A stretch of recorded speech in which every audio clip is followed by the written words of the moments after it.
Assalamualaikum warahmatullahi wabarakatuh. Kembali dengan saya Dina Andriana pada mata kuliah Etika Periklanan dan HKI di pertemuan 9. Pada pertemuan 9 ini kita akan membahas tata krama EPI berdasarkan wahana iklan atau bisa juga disebut dengan media iklan.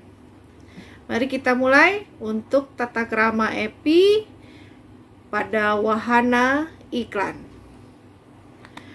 Wahana iklan, media, dapat berbentuk surat kabar, majalah, televisi, radio, papan iklan, poster, pos langsung, petunjuk penjualan, selebaran, pengantar, penawaran, halaman kuning atau biasa kita sebut dengan yellow page, alat peraga, novelty, internet, dan sebagainya. Jadi media-media yang bisa kita gunakan untuk menginformasikan suatu produk secara berbayar. Ya, jadi iklan pasti berbayar. Media massa, ya, jadi media-media tadi itu kebanyakan dari media massa konvensional, TV, radio, surat kabar, ya, koran, gitu, majalah, itu kan media-media massa konvensional. Nah, sedangkan internet, sosial media, website itu merupakan media massa modern, ya. Nah, media massa menyasar khalayak luas selain dari sektor industri, sektor individu atau profesional atau identitas diri sendiri atau individual. Media non-massa menyasar khalayak terbatas di sekitar sektor industri dan profesi saja. Nah, kita masuk pada wahana iklan media cetak. Ukuran huruf pada iklan, ya, khususnya iklan mini, iklan baris, iklan kecil, ya, iklan kecil dan sejenisnya tidak boleh kurang dari 5,5 poin. Iklan dengan tampilan menyerupai redaksional wajib mencantumkan kata-kata iklan nomor sekian, nomor berapa, dengan ukuran sekurang-kurangnya 10 poin di tempat yang jelas terbaca dan tanpa bermaksud menyembunyikannya. Iklan informatif, termasuk sisipan, suplemen, harus ditandai sesuai dengan jenis iklan informatif tersebut di tempat yang jelas, terbaca, dan tanpa maksud menyembunyikannya. Jadi iklan cetak di sini minimal untuk iklan mini, iklan baris itu tadi ada 5,5 poin, ya, ukuran hurufnya. Sedangkan untuk yang redaksional itu dengan ada kata-kata iklan nomor keberapa dan punya ukuran huruf itu 10 poin dan harus jelas terbaca. Sedangkan iklan informatif termasuk iklan sisipan atau suplemen, jadi iklan cetak Island, ya, Iceland, itu harus ditandai sesuai dengan jenis iklan informatifnya tersebut. Jadi harus jelas tempatnya, jadi tidak boleh ada penempatan-penempatan yang tidak dijelaskan di dalam red card. Ya. Baik, kita lanjut. Wahana iklan berikutnya itu adalah media televisi. Iklan-iklan rokok dan produk khusus dewasa atau intimate nature hanya boleh disiarkan mulai pukul 21.30 hingga pukul 5 dini hari di waktu setempat. Ya, jadi mulai dari setengah 10 hingga 5 pagi, ya, 5 dini hari. Materi iklan yang tepat sama tidak boleh ditampilkan secara sambung menyambung atau back to back lebih dari 2 kali. Jadi ketika menempatkan iklan di televisi pada suatu program acara, nah, iklan yang sama, ya, iklan yang sama itu tidak boleh tampil secara berulang-ulang, ya. Misalnya baru selesai nih iklannya, misalnya Gilus Mix, nanti lanjut dengan Gilus Mix lagi, itu tidak bisa. Jadi harus diselingi dengan iklan yang lainnya, atau dia membeli slot iklannya pada segmen-segmen tertentu yang tidak diulang-ulang. Kemudian dramatisasi adegan berbahaya dan bimbingan orang tua itu harus ada pencantuman kata-kata adegan ini didramatisasi. Nanti saya kasih contohnya, ya, di sebelah. Ya, ada beberapa, ada iklannya Hansaplast Koyo Cabe ya. Di sini dia menggambarkan bahwa Hansaplastnya ini panas. Nah, dia ada adegan dramatisasinya, ada kebakaran. Kemudian ada iklan ini, iklan XL ya, internet cepat. Nah, secepat misalnya roller coaster. Ini menggambarkan dia padahal kan nggak boleh berdiri di dekat roller coaster seperti itu ya. Seperti ini permainan dari kamera. Dan di sini ada tulisannya, ada tulisannya di situ, adegan ini hanyalah dramatisasi, jangan ditiru. Lalu juga ada iklan shampoo menggunakan dua akrobat ya, dua orang yang melakukan akrobat tali, nah saling bersautan. Nah, ini menggunakan rambut, juga ada tulisan bahwa ini adalah didramatisasi. Jadi tidak dalam bentuk yang pasti gitu ya, bukan realnya. Lalu kita lanjutkan. Iklan yang menampilkan adegan berbahaya wajib mencantumkan peringatan. Adegan berbahaya jangan ditiru. Nah, di sini juga ya, adegan dari Garuda Food, apa nih, coklat. Kemudian ada iklan shampoo juga, berpegangan pada seorang wanita di rambutnya. Ini adegan berbahaya, jangan ditiru. Adegan yang tidak sepenuhnya layak dikonsumsi oleh balita dan anak-anak harus mencantumkan kata-kata bimbingan orang tua atau lambang yang bermakna sama, biasanya lambangnya adalah BO ya. Dan yang terakhir dari penjelasan mengenai media wahana iklan televisi itu adalah visualisasi tulisan harus memenuhi syarat-syarat kontras dan kejelasan. Nah, jadi memang perlu diperhatikan ketika kita membuat iklan di televisi, khususnya iklan siar. Nah, kita si pembuat iklan itu harus membayangkan punya latar nuansa apa. Nah, ketika latarnya nuansanya gelap, berarti tulisan harus terlihat kontras, berarti bisa menggunakan warna putih, warna kuning, tapi biasanya menggunakan warna putih ya. Nah, juga jangan sampai kata-katanya tidak terlihat jelas. Kita lanjutkan ke wahana berikutnya, ada wahana media radio. Iklan-iklan rokok ya dan produk khusus dewasa, Intimate Nature, hanya boleh disiarkan di pukul 21.30 hingga pukul 5 dini hari, sama seperti iklan di media televisi. Materi iklan yang tepat sama juga tidak boleh ditampilkan secara sambung menyambung atau back to back. Jadi nggak bisa iklannya berulang dua kali ya secara rapat. Iklan radio yang menggunakan suara atau efek bunyi yang menimbulkan imajinasi amat mengerikan atau amat menjijikkan hanya boleh disiarkan pada khalayak dan pada waktu yang sesuai tadi ya. Jadi kalau misalnya ada kata-kata, misalnya iklan-iklan yang menjurus kepada iklan dewasa, kata-kata misalnya ih, oh, atau misalnya kata yang lainnya, nah itu hanya boleh disiarkan pada waktu-waktu khusus di 21.30 hingga 5 dini hari ya. Tidak ada yang mendengar, Bu? Ya memang ya seperti itu, karena kalau disiarkan di pagi hari atau siang hari nanti yang mendengar malah anak-anak atau remaja ya.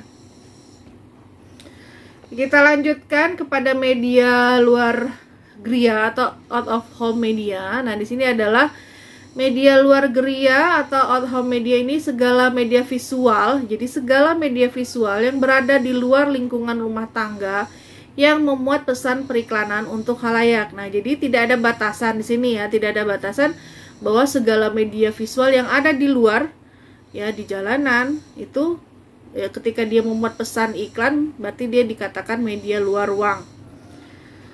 Media luar geria atau out of home media dapat berbentuk papan iklan berukuran raksasa di jalan raya, poster pada bangunan, panel di bandara, terminal bus atau kendaraan, hingga stiker di tempat-tempat umum lainnya di dalam ataupun di luar bangunan. Nah, jadi biasanya media luar geria ini ada yang benar-benar berupa media beriklan seperti billboard atau spanduk, poster. Nah, ketika medianya ini bukan media iklan tapi ditempelkan dengan pesan-pesan iklan, nah ini juga dikatakan media luar ruang. Tapi kalau di periklanan ada lagi pembagiannya. Kalau tadi TV, radio, cetak, tadi di atas ada above the line. Nah, ketika kita bicara media luar ruang ini bisa berupa bentuknya jadi through the line. Nah, kemudian struktur media luar geria ini bisa berdiri sendiri, ditumpangkan pada bangunan, ataupun menempel di suatu bidang permukaan. Tapi ingat, tidak boleh di badan jalan atau di pinggir jalan ya. Di pinggir jalan itu misalnya di trotoarnya itu tidak boleh menempelkan media luar geria. Media luar geria hanya dapat dipasang pada lokasi atau tempat yang telah memperoleh izin. Nah, berarti di sini akan ada perizinan yang berlaku. Wajib menghormati dan menjaga bangunan atau lingkungan yang dipelihara, dilindungi atau dilestarikan oleh pamong atau masyarakat. Seperti bangunan atau monumen bersejarah itu tidak boleh sembarangan digunakan untuk iklan ya. Taman nasional atau panorama alam termasuk segala fasilitas dan akses langsungnya. Jadi ketika ingin menggunakan museum atau misalnya monumen bersejarah pasti punya izin khusus dan harus memiliki ketentuan-ketentuan khusus untuk bisa beriklan di tempat tersebut.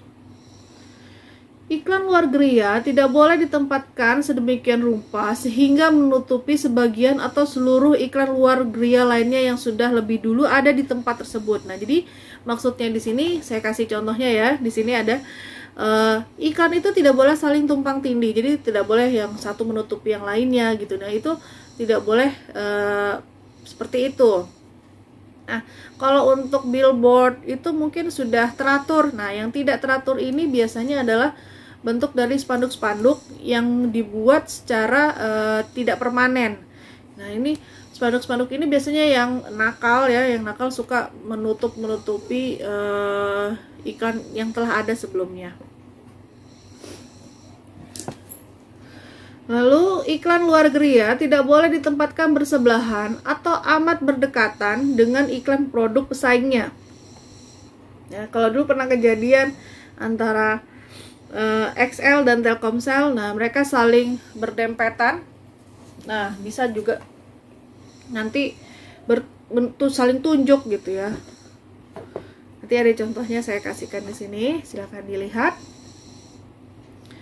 Kemudian fondasi, konstruksi, dan panel pada iklan luar geria yang berbentuk papan iklan harus didirikan sesuai dengan standar perhitungan sipil dan mekanika yang menjamin keselamatan dan ketentraman masyarakat di sekitarnya. Jadi ketika membuat media iklan luar geria yang besar-besar, billboard atau misalnya yang pakai panel-panel TV, itu harus dibuat yang baik dan memiliki izin pembuatan ya, izin pembuatan media luar geria itu. Jadi jangan sampai kena angin sedikit tumbang atau misalnya kena tumbang. Jadi si media iklan luar geria ini ada juga masa perawatannya. Jadi jangan sampai dia rusak.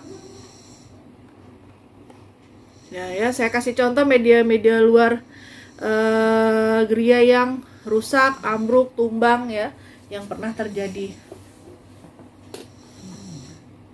Nah, di sini ada salah satu contoh, dia bukan media luar geria yang benar-benar diperuntukkan untuk billboard. Nah, di sini dia menempel pada suatu jembatan penyeberangan dan ketika ambruk, nah ini kan membahayakan. Ini kalau nggak salah ini ada di Pasar Minggu ya, waktu tahun berapa ini terjadi ambruk seperti ini. Kemudian juga ada billboard yang roboh dari pinggir jalan itu masuk ke badan jalan. Konstruksi maupun bidang iklan harus tampil harmonis secara fisik maupun estetika terhadap bangunan, lingkungan, dan kota yang diatur oleh peraturan daerah yang berlaku. Ya, jadi jangan sampai membuat baliho itu tidak bisa diatur secara estetika. Itu tadi saling tumpang tindih, saling mengganggu iklan yang satu dengan iklan yang lain, itu nggak boleh. Iklan luar geria yang berbentuk papan iklan tidak boleh didirikan di median. Nah, ini median, separator atau pulau jalan. Nah, tidak boleh ada di trotoar, tidak boleh berada di pinggir-pinggir jembatan. Nah, itu kalau kenapa tidak boleh? Karena dia tidak memiliki konstruksi yang kuat. Ketika ada angin, ketika ada hujan lebat, dia bisa jatuh. Apalagi seperti model-model iklan ketika kampanye pemilihan kepala daerah. Nah, itu kan banyak sekali konstruksinya tidak kuat menggunakan bambu. Nah, bambunya juga bisa saja sudah patah nantinya ketika kena hujan dan angin. Oke. Iklan luar geria tidak boleh menutupi pandangan pelalu lintas, baik terhadap rambu, marka, ataupun lalu lintas, maupun terhadap persimpangan jalan, lampu lalu lintas, perlintasan kereta api, maupun segala jenisnya yang mengatur lalu lintas di jalanan. Jadi nggak boleh menutupi jalan, tidak boleh menutupi lampu merah gitu ya. Jadi jangan sampai pengguna jalannya nanti malah mencari-cari mana nih marka jalannya. Jangan sampai malah kena tilang gara-gara mencari atau terhalang oleh spanduk atau billboard. Bukan billboard sih, baliho kebanyakannya.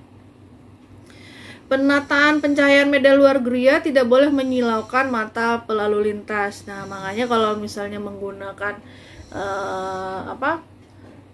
billboard, nah billboard di sini pasti dia sudah menggunakan lampu-lampu LED. Nah, lampu-lampu LED tadi tidak akan menyilaukan mata si pelalu lintas. Nah, ini tanggung jawabnya ini akan berada pada si pemilik billboard ya, yang menyewakan tempat untuk beriklan. Kemudian iklan media luar geria tentang minuman keras hanya boleh dipasang pada lokasi atau tempat yang halayaknya dewasa. Oke, itu untuk media iklan luar geria. Kita masuk pada media baru atau new media ya. Pesan periklanan pada media baru harus dapat dibedakan antara inti pesan dan unsur satir atau parodi maupun dengan berita, karikatur atau fiksi. Jadi nggak boleh beriklan yang tidak jelas isinya. Nah, media baru adalah suatu saluran komunikasi non-konvensional yang secara elektronik menyampaikan pesan periklanan berupa teks, tanda, citra, atau panduannya, baik secara daring atau online ya, dalam jaringan atau online, ataupun secara luring ya, luar jaringan atau offline, serta dengan atau tanpa pengenaan harga premium. Nah, jadi jangan sampai beriklan di new media ini harganya lebih mahal dari media-media konvensional ya. Kenapa? Karena dia tidak menggunakan media-media ya, bahan-bahan yang bersifat bukan bersifat hard copy ya. Gimana sih hard copy itu? Bahan baku yang jelas gitu ya, yang bisa dipegang. Kemudian media baru melibatkan pihak-pihak menyedia layanan akses internet, Internet Access Service Provider, inang isi internet atau Internet Content Host, pengembangan isi konten developer, penghimpun penyedia jasa aplikasi atau ASP aggregator, penyedia tautan, link provider, dan perusahaan telekomunikasi, telecommunication company.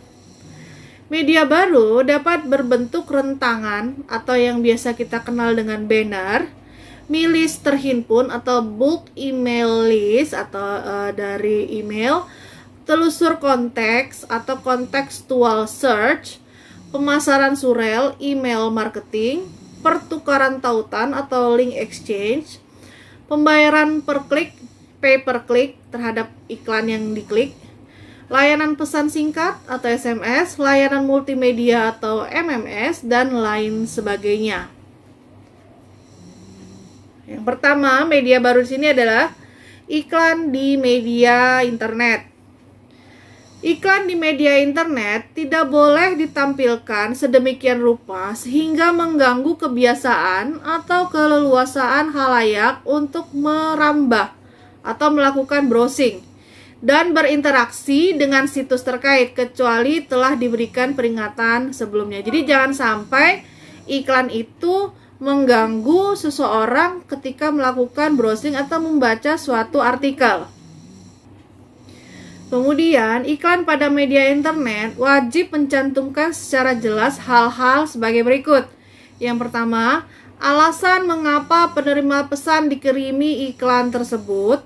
Yang kedua, petunjuk yang jelas dan mudah tentang cara untuk tidak lagi menerima kiriman iklan dari alamat atau pihak yang sama. Yang ketiga, alamat lengkap dari pengirim iklan. Yang keempat, jaminan atas hak-hak kerahasiaan pribadi penerima pesan iklan. Ya. Kemudian iklan daring atau iklan dalam jaringan online atau interaktif. Iklan yang menawarkan suatu produk melalui suatu media secara daring atau interaktif wajib mematuhi wajib mematuhi hal-hal sebagai berikut. 1.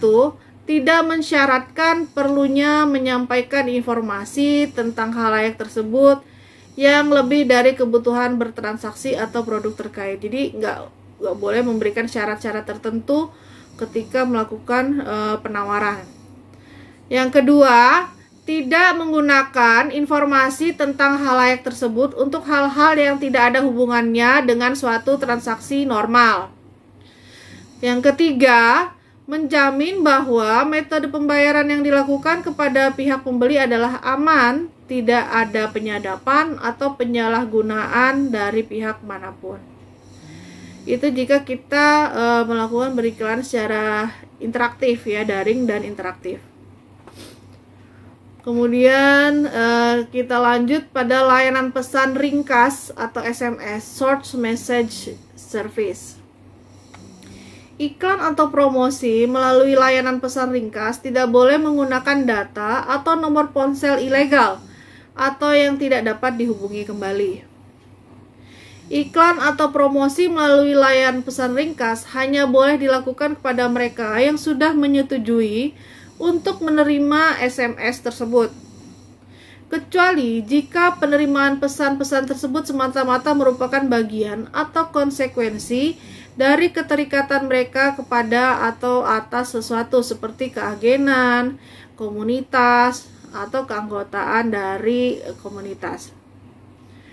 Iklan yang berlangganan apapun melalui SMS harus juga mencantumkan cara untuk berhenti langganan secara jelas, mudah, dan cepat. Ya. Itu untuk layanan SMS pada media baru.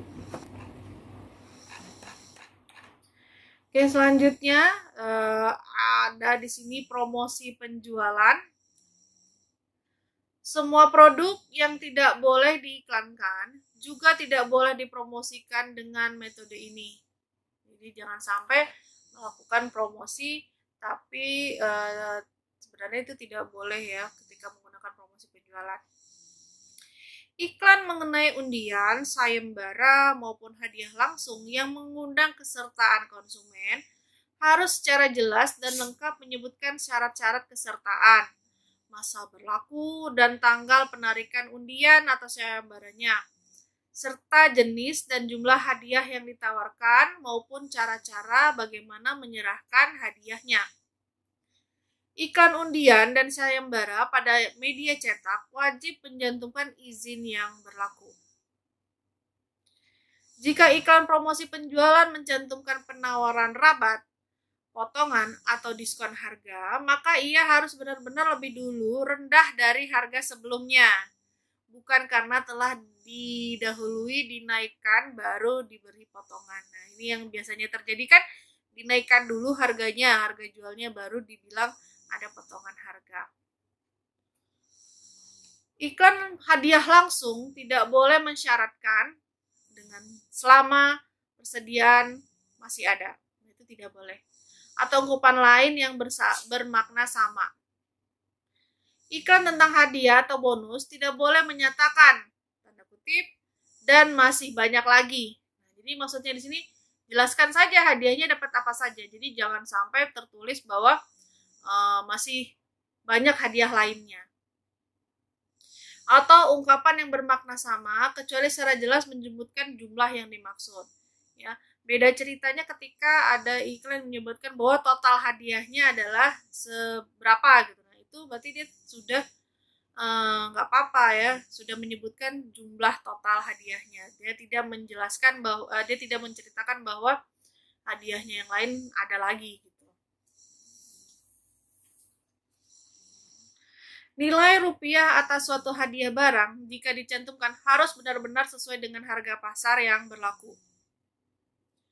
Uang, produk, ataupun fasilitas yang dijadikan sebagai hadiah harus sudah dimiliki secara sah oleh pengiklan yang berpromosi. Jadi jangan sampai si pemenang harus menebus hadiahnya itu. Rentang waktu antara pemuatan iklan pertama promosi dengan pengumuman pemenang paling lama adalah 6 bulan. Jadi jangan sampai kelamaan untuk mengumumkan pemenangnya. Kecuali si pengiklan membuat tahapan-tahapan ya, jadi ada pengumuman pemenang periode 1, periode 2 seperti itu. Iklan pengumuman pemenang harus dimuat di media-media yang tepat sama dengan iklan ajakan mengikuti promosi penjualan. Kecuali jika pada iklan ajakan sudah dicantumkan juga nama medianya, media partnernya, dan jadwal siar iklan yang disebutkan. Jadi misalnya beriklan tentang sayembaranya atau undiannya itu di televisi A. Nah, maka televisi A itu sudah menjadi media partner dulu oleh pengiklannya.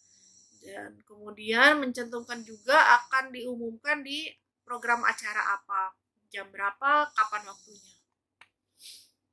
Oke, itu untuk wahana iklan promosi penjualan. Kita lanjut. Di sini ada tentang penjualan langsung atau direct marketing atau direct selling. Produk-produk tertentu karena alasan kesempatan atau yang memang sudah terkena pembatasan oleh PAMONG, oleh pemerintah, tidak boleh menggunakan periklanan dalam pemasarannya. Dapat menggunakan direct marketing atau penjualan langsung. Produk-produknya diantaranya seperti zat kimia berbahaya, senjata atau amunisi, obat dengan resep tertentu, minuman keras, bir, dan rokok. Pengiklan wajib mencantumkan secara lengkap dan jelas nama, alamat, dan masa berlakunya penawaran tadi ya.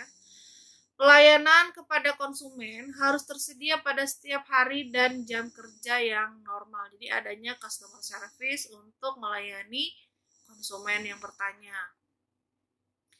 Jika kondisi fisik produk yang diiklankan dapat amat mempengaruhi keputusan konsumen, maka kondisi tersebut harus dinyatakan secara benar, jelas, dan lengkap, termasuk rincian mengenai dimensi, ya, ukuran, volume, berat, atau durasinya, sesuai jenis produk yang diiklankan.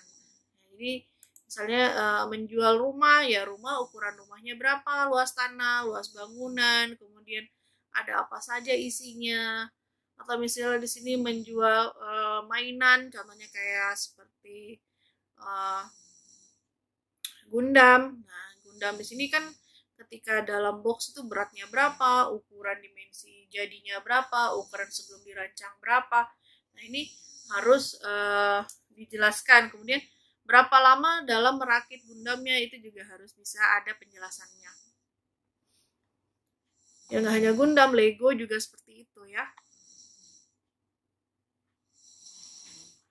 Kemudian produk yang harus digunakan atau lebih berfungsi efektif dengan perlengkapan tambahan atau peripheral harus dinyatakan bersamaan dengan menyebutkan harga dan kondisi produk.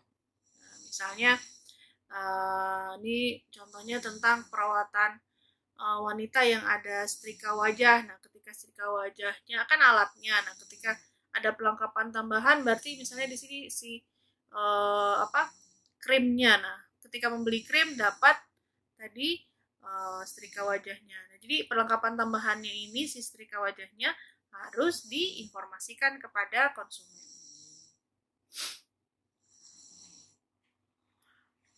Jika memberi rujukan kepada sesuatu katalog, maka katalog tersebut harus mencantumkan syarat-syarat pembayaran, penukaran, atau pengembalian barang secara lengkap dan jelas. Jadi di dalam suatu katalog produk akan ada syarat-syarat pembayaran, bagaimana cara menukarkan produk, bagaimana mengembalikan produk juga.